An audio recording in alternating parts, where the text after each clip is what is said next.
आज Doubtnut app download करें। Doubtnut पर अपने सभी गणित, रसायन विज्ञान, भौतिक विज्ञान और जीव विज्ञान के डाउट्स का करो सफाया। बस प्रश्न की फोटो खींचो, एक ही प्रश्न को क्रॉप करो और तुरंत वीडियो सोल्यूशन पाओ। अभी डाउनलोड करें। हेलो फ्रेंड्स, हमारा प्रश्न है सरल आवर्त गति में प्रत्यानयन बल किसके अनुक्रमानुपाती होता है।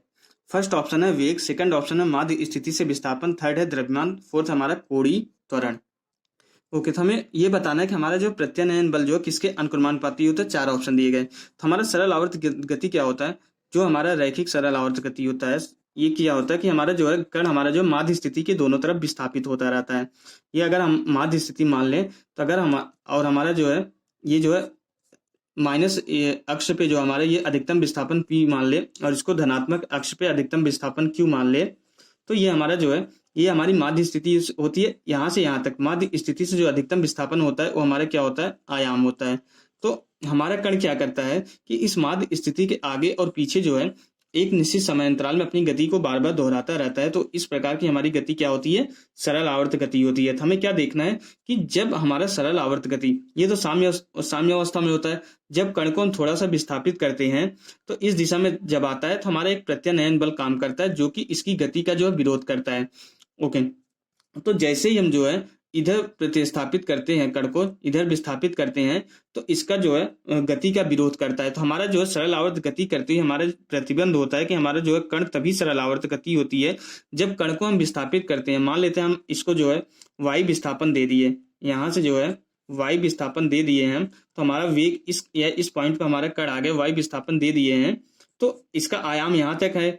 इसको यहाँ जब इस पॉइंट से गुजर रहा है, हमने इसको यहाँ तक मैक्सिमम आयाम तक खींच के एक बार छोड़ दिया कण को, फिर जब वो अपने इस तरीके से जो है P और Q के बीच में सरल आवर्त गति कर रहा है, जब यहाँ पे इस y दूरी पर विस्थापित हो रहा है, हमने एक ऐसे कंडीशन मान ली है, कि हम इस पॉइंट पे ऑब्जर्व कर रहे हैं। तो यहाँ से जब हमारा कण यहाँ पे होता है तो विस्थापन माध्य स्थिति से y होता है। तो इस कंडीशन में हमारा वेग की दिशा जो है इस दिशा में होती है, लेकिन जो है इस पे जो त्वरण होता है, विस्थापन हमारा किस दिशा में है, विस्थापन इस दिशा में, त्वरण हमारा जो है विपरीत दिशा में लगता है। ये हमारी सरल आवर्त गति का प्रतिबंध होता है कि सरल आवर्त गति का प्रतिबंध ये होता है, जो त्वरण होता है ये जो विस्थापन के अनुक्रमानुपाती होता है और विपरीत दिशा में होता है। माइनस चिन्ह हमें बताता है कि ये विपरीत दिशा में होता है। तो ये हमारा सरल आवर्त गति करते हुए कण का प्रतिबंध है। तो अब अगर हमारी ये त्वरण किसके कारण उत्पन्न होता है, इसी प्रत्यानयन बल के कारण, हमारा प्रत्यानयन बल जो है के कारण ही हमारा जो त्वरण उत्पन्न होता है। तो न्यूटन की गति के दूसरे नियम से हमें पता है कि हमारा F बराबर क्या होता है। अगर कण का द्रव्यमान अगर हम m मान ले, इस कण का द्रव्यमान जो गति कर रहा है, तो बल बराबर न्यूटन के दूसरे नियम से F बराबर क्या होता है, m इंटू a के बराबर होता है। तो यहाँ से a बराबर क्या हो जाता है, हमारा F डिवाइडेड बाई m के बराबर हो जाता है। तो यहाँ से अगर हम देखेंगे m तो हमारा कण का द्रव्यमान तो हमारा चेंज नहीं हो रहा है, तो हमारा जो है त्वरण जो है क्या होता है, इस प्रत्यानयन बल के अनुक्रमानुपाती होता है। तो मीन्स जो है जिस दिशा में त्वरण लग रहा है उस दिशा में हमारा प्रत्यानयन बल भी लगेगा। ओके, क्योंकि हमारा जो त्वरण जो है बल के जो है अनुक्रमानुपाती आ गया, अगर और यहाँ पे माइनस चिन्ह भी नहीं आ रहा है, धनात्मक है, तो जो है जिस दिशा में त्वरण लग रहा है उस दिशा में हमारा बल भी लगेगा और त्वरण के अनुक्रमानुपाती होगा। अब हमारा ये पहला संबंध है और ये हमारा दूसरा संबंध है।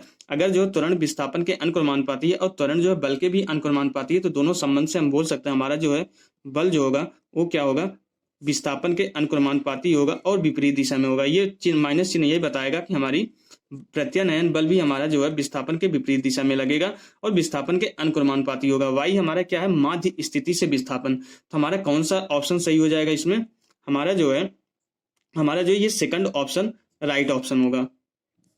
ओके, तो इसलिए हमारा जो सेकंड ऑप्शन सही होगा, बाकी ये तीनों ऑप्शन रॉन्ग होंगे। Okay, thank you. कक्षा 6वीं से 12वीं से लेकर नीट, IIT, JEE वो एडवांस के लेवल तक 1 करोड़ से ज्यादा छात्रों का भरोसा। आज ही डाउनलोड करें डाउटनेट ऐप या व्हाट्सएप करें अपने सारे डाउट्स 8400 400 400 पर।